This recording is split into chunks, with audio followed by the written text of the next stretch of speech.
झुग्गी में जन्मा कबाड़ी उठाने वाला एक लड़का रमेश। उसके पैरों में चप्पल नहीं थी, पर आंखों में सपना था।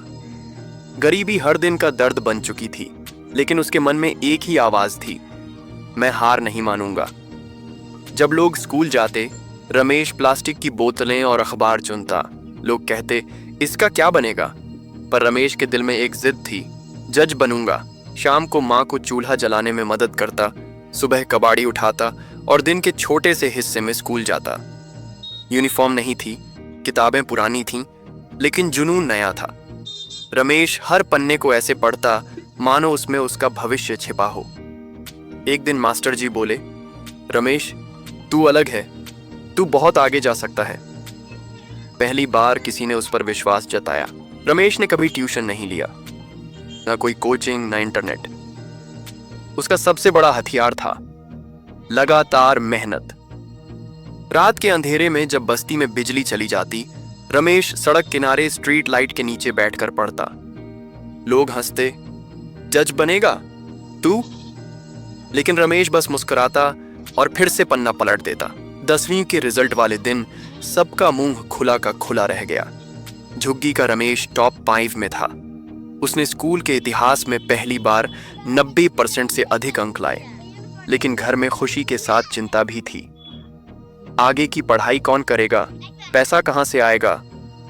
मां ने अपना मंगलसूत्र गिरवी रख दिया। जिद अब मां के आंसुओं का जवाब बन गई। इंटरमीडिएट में रमेश ने आर्ट्स लिया। लोग फिर बोले, अब क्या करेगा मास्टर? रमेश ने जवाब दिया, मैं जज बनूंगा। उसके हाथ में अब संविधान की किताब थी और रात भर कानून की धाराएं पढ़ता।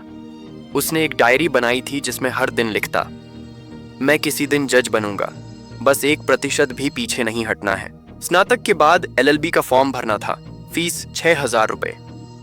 कबाड़ी बेचकर सिर्फ 2800 रुपए जमा हुए। उस रात रमेश सोया नहीं। अगले दिन बस्ती के एक अंकल ने 2200 रुपए उधार दिए, बस एक पंक्ति कहकर, बेटा तू किसी दिन जज बनेगा, मुझे बस इतना कहना है। उस दिन रमेश की आंखों में आंसू और इरादे दोनों थे। LLB की पढ़ाई के साथ रमेश ने आंशिक रूप से पुस्तकालय में काम किया। उसने अदालत के मुकदमे सुनने शुरू किए और उसके भीतर एक आग जलती रही, मैं भी इस बेंच पर बैठूंगा। जब दोस्तों की जन्मदिन पार्टी होती, रमेश अदालत में अभ्यास करता। उसका फोन पुराना था, कपड़े साधारण, लेकिन सपने राजसी थे। जज बनने के लिए PCSJ की परीक्षा पास करनी थी। पहला प्रयास असफल, दूसरा प्रयास फिर असफल। घर वाले टूटने लगे, मां चुप रहने लगी। रमेश को अंधेरे ने घेरा, पर उसने डायरी में लिखा, आखिरी सांस तक जिद नहीं छोड़ूंगा। उसने फिर से तैयारी शुरू की, बिना किसी शिकायत के। तीसरा प्रयास, परीक्षा दी, साक्षात्कार हुआ। परिणाम के दिन रमेश सड़क पर खड़ा था जब उसके फोन पर संदेश आया, बधाई हो, आप सिविल जज के रूप में चयनित हुए हैं।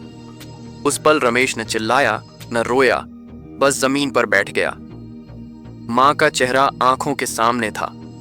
उस मंगलसूत्र का बदला मिल गया। जज की कुर्सी पर पहली बार बैठते समय रमेश ने झुग्गी को याद किया।